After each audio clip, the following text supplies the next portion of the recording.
Halo sobat pencinta Donghua, kali ini kita akan melanjutkan cerita Battle Through the Heavens Benua Kaisar. Cerita dan video ini diambil dari channel Mebarta. Tanpa banyak basa-basi, mari kita simak alur ceritanya. Melanjutkan dari cerita sebelumnya, kelompok Xiaoyan beristirahat bersama di gunung melihat malam yang gelap. Nan Ermin berkata kepada Xiaoyan, "Sudahkah Anda memikirkan lokasi yang ditandai pada peta itu? Setelah puluhan ribu tahun, apakah itu belum ditumpangi oleh makhluk misterius?" Tanya Nan Ermin. "Saya harap itu tidak akan kosong," ucap Xiaoyan. "Kita masih harus berhati-hati. Bagaimanapun tempat itu sudah ada sejak zaman kuno," ucap Ziying. "Ya, kata-kata Ziying masuk akal," ucap Xiaozan. "Anda lupa bahwa kita sekarang memiliki agen intelijen di Xiaofu. Personel dari agen intelijen itu ada di seluruh benua," ucap Xiaoyan. "Xiaoyan, apa maksudmu?" tanya semua orang.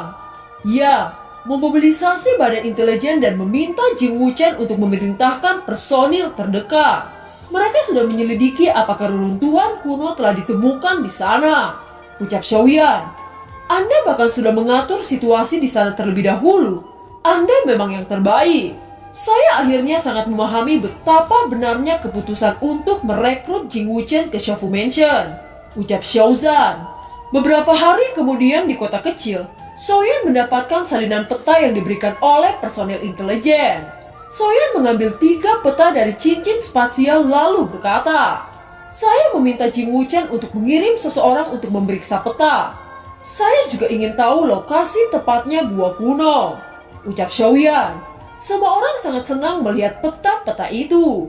Tetapi saat mereka melihat ekspresi Xiaoyan menjadi aneh, mereka dengan cepat bertanya, "Xiaoyan, apa Anda baik-baik saja?" tanya Nan Ermin. "Saya baik-baik saja. Hanya saja Jing Wuchen mengatakan bahwa suhu di tempat gua kuno sangat dingin. Dia juga bilang ada 5 Warcraft yang kuat menjaga pintu masuk gua," ucap Xiaoyan. "Tingkat apa Warcraft itu?" tanya Xiaozan. "Soal itu Jing Wuchen tidak mendapatkan petunjuk. Kita akan melihatnya untuk mengetahuinya. Jing Wuchen telah menandai rute tercepat di peta. Kita hanya perlu menemukan lubang cacing terdekat untuk menuju ke tempat Gunung Qilin," ucap Xiaoyan. Setelah itu kelompok Xiaoyan berjalan menuju lubang cacing terdekat.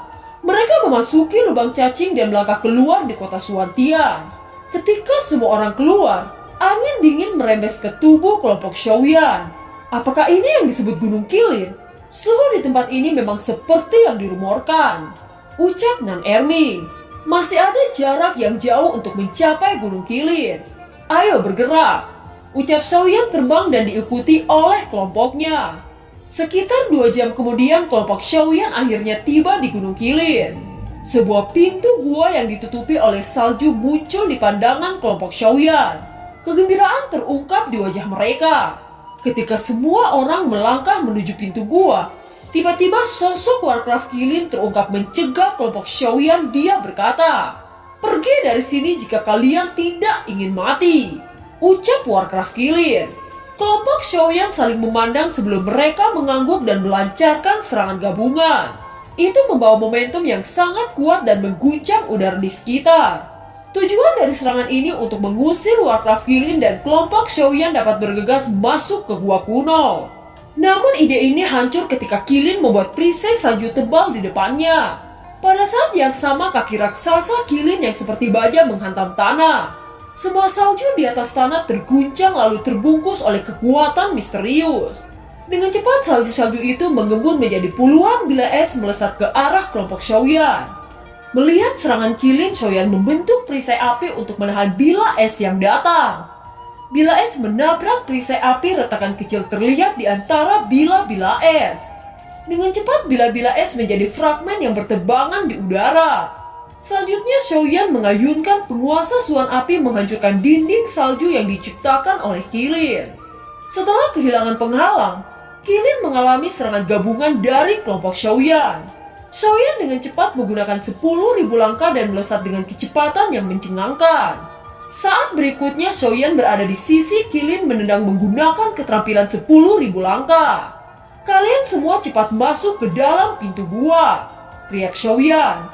Mendengar teriakan Xiaoyan, keenam orang dengan cepat bergegas ke arah pintu gua. Tepat ketika semua orang berada di mulut gua, tiba-tiba kekuatan aneh mengunci mereka. Ini adalah keterampilan bertarung unik dari Qilin, mengandalkan kekuatan darah yang unik untuk memobilisasi seluruh salju, untuk menjebak makhluk apapun di bawahnya. Siapa yang mengira Qilin memiliki keterampilan bertarung seperti ini? Wajah semua orang berubah. Mereka mati-matian mengerahkan semangat juang untuk melawan penjara salju. Meskipun Qilin terluka, dia benar-benar mengabaikan cederanya dan mati-matian mendesak semangat juang untuk mempertahankan kekuatan penjara salju. Qilin mencoba yang terbaik untuk mengulur waktu agar keempat Qilin lainnya datang membantunya. Suara keempat Qilin semakin dekat. Xiaoyan yang tubuhnya tidak bisa bergerak mengungkapkan ekspresi serius di wajahnya. Selama hawa dingin ini pecah, maka penjara salju pasti akan runtuh. Nyala api ungu langsung muncul dari setiap pori-pori di tubuh Xiaoyan. Nyala api menyebar dengan liar dan membakar lingkaran cahaya putih seperti udara dingin yang mengalir. Pada saat yang sama, Yua kecil melompat dari tubuh Xiaoyan. Lotus ungu merah terbentuk membuat lingkaran cahaya dingin semakin transparan. Di bawah tekanan suhu panas dan dingin, cahaya putih berangsur-angsur menghilang. Melihat kejadian ini, mata Qilin terbelalak menunjukkan jejak ketekatan. Persembahan darah, teriak Qilin. Setelah mengaktifkan segel itu, tiba-tiba tubuh Qilin berubah menjadi Qilin darah. Dengan cepat tubuh Qilin menyatu dengan penjara salju. Semua orang terkejut. Penjara salju telah diperkuat dengan pengorbanan darah.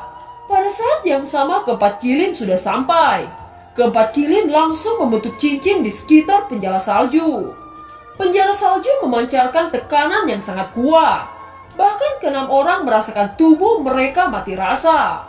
Pada saat ini keempat Qilin meraung dengan keras. Raungan itu mengguncang salju sejauh ratusan mil. Setelah itu tanduk Qilin bersinar cerah. Cahaya bergulir ke bawah menyinari seluruh sisi gunung. Rantai besi dingin yang menghubungkan kelima puncak gunung bergetar hebat. Tiba-tiba 5 puncak gunung keluar seberkas cahaya. 5 sinar cahaya dengan cepat mengembun menjadi dinding es yang sangat tebal. Dinding-dinding itu seperti membentuk penjara kubus. Semua orang yang terpenjara merasa sangat terkejut. Saat ini mereka seperti domba yang terikat menunggu untuk dipotong. Ketika metode formasi dimulai, Qilin memotong kendali penjara salju dan dengan cepat bergabung dengan formasi. Es tebal yang membentuk kubus mengeluarkan rune misterius. Dengan cepat rune-rune ini memasuki kelima Qilin. Nafas kelima Qilin mulai meroket. Setelah Qilin memotong kendali penjara salju dengan cepat runtuh. Kelompok Xiaoyan terbebas, mereka bergegas ke pintu masuk gua. Akan tetapi paksaan yang agung jatuh dari langit, sehingga tubuh semua orang tampak membeku. Sekarang kelima Qilin telah mencapai Dodi bintang 7 awal. Tanduk kelima Qilin diarahkan ke mulut gua. Jika kita tidak memasuki gua saat ini, maka kita akan mati terkena serangan Qilin, teriak Xiaoyan. Pada saat ini semua orang telah lepas dari pengekangan energi Qilin. Dengan cepat keenam kelompok Xiaoyan membentuk formasi dan menyuntikkan semangat juang ke arah Xiaoyan. Nafas Xiaoyan naik tajam dan langsung mendekati Dodi bintang 6 puncak. Merasakan nafas Xiaoyan yang tiba-tiba melonjak, Qilin memandang dengan tatapan dingin saat berteriak. Manusia bodoh, karena kalian berani memasuki zona terlarang, maka kalian akan mati. Badai salju muncul, teriak Qilin. Setelah teriakannya jatuh, tiba-tiba badai salju yang membawa lapisan es tajam mengunci kelompok Xiaoyan. Seluruh ruang tampak terkoyak ketika badai es melesak. Kekuatan teknik pertempuran ini jelas melampaui bintang 7 awal. Itu cukup untuk menghancurkan kelompok yang dipimpin oleh Xiaoyan. Dalam menghadapi badai es yang sangat mengerikan, Xiaoyan mengeluarkan teknik jiwa nirvana tahap puncak. Dengan kekuatan jiwa ini, Xiaoyan bisa mendeteksi urutan celah es yang jatuh. Xiaoyan mengambil nafas dalam-dalam. Penguasa Suan dilapisi oleh api langit dan disuntik oleh semangat juang. Penguasa Suan mengembun menjadi 1000 kaki besarnya. Bayangan penguasa Suan menutupi seluruh langit. Dengan gerakan yang cepat, badai salju yang membawa bilah es pecah berkeping-keping. Melihat serangan Xiaoyan yang luar biasa, kelima Qinglin mulai mengungkapkan keterkejutan. Bagaimana mungkin Dodi bintang 6 puncak mampu melepaskan teknik yang begitu mengerikan? Meskipun keterampilan bertarung tim yang digunakan Xiaoyan sangat kuat, tetapi sisi buruknya itu tidak bisa bertahan lama. Setelah kelompok Xiaoyan menyuntikkan semangat juang terus-menerus, maka mereka akan kelelahan.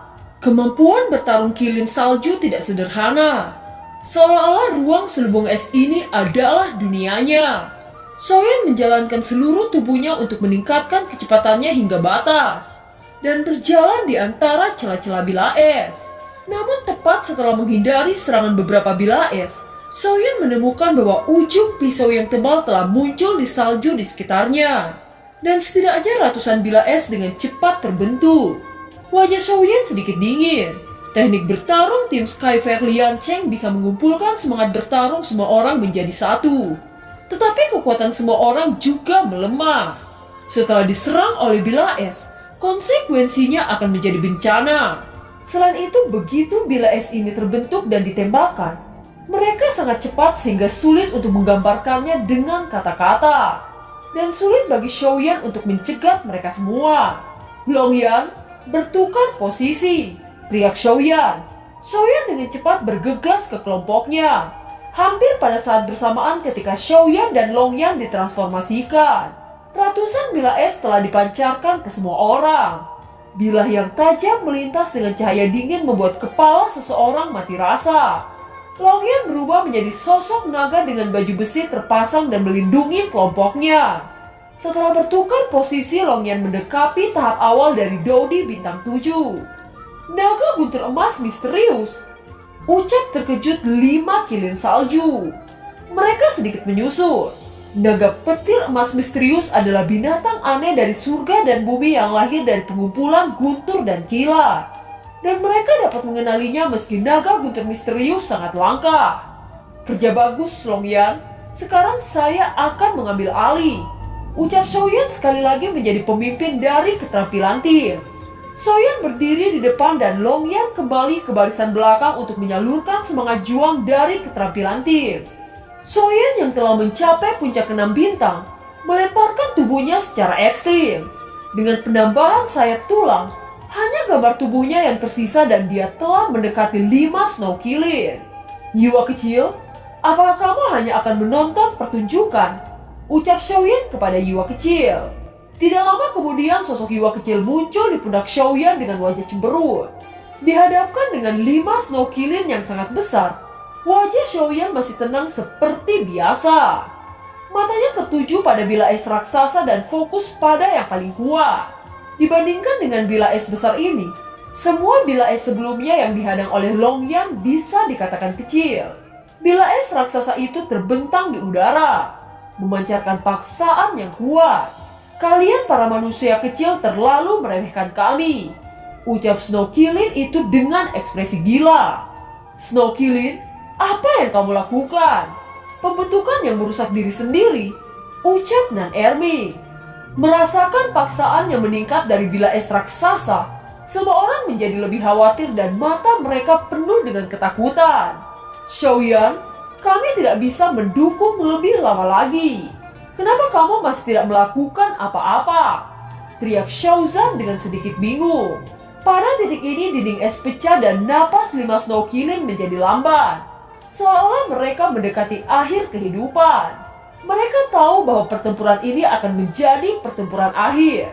Melihat kekuatan dari bilah es, semua orang tampak pucat, mata semua orang tertuju pada Xiaoyan. Akhirnya selesai. Sekarang saya akan mengakhirinya. Ucap Xiaoyan mulai menunjukkan rencananya. Penguasa Suan dipadu oleh api langit dan itu berubah menjadi penguasa Suan raksasa di langit. Dengan bentuk dan suhu yang mengerikan itu diturun seolah-olah kekuatannya mampu membelah dunia. Suara benturan keras terdengar saat pedang Suan api menabrak bilah es yang sangat besar. Setelah itu Xiaoyan berlari menyamping menghindari bilah es yang retak menjadi 2 bagian. Xiaoyan melesat dengan senyum acuh tak acuh. Dalam prosesnya tubuh Xiaoyan membesar dan telah mengaktifkan tubuh Doki api. Bahkan kelompok Xiaoyan tercengang melihat tubuh transparan Xiaoyan seperti cermin. Yiwa, lakukan, teriak Xiaoyan. Angry Buddha Lotus Flame yang sangat indah dilemparkan oleh Yiwa kecil. Itu dipimpin oleh Xiaoyan dan menghancurkan lingkaran perisai yang melindungi area 5 Snow Kilin. Tepat setelah perisai itu hancur, Angry Buddha Lotus Flame masuk dan meledak mengguncang seluruh area ini seolah-olah gempa bumi telah terjadi. Di bawah suhu yang panas ini bahkan salju sekitar 1000 mil mencair. Kilin yang berada di pusat ledakan api terlihat sangat menyedihkan. Pelindungan besi misterius mencair dengan kecepatan yang terlihat. Setelah kabut berangsur-angsur menghilang, tubuh Kinglin perlahan-lahan runtuh. Xiaoyan yang berada di dekat kelima Kinglin melambaikan penguasa Suan Api. Kekuatan bila angin panas dengan cepat membelah tubuh kelima Kilin.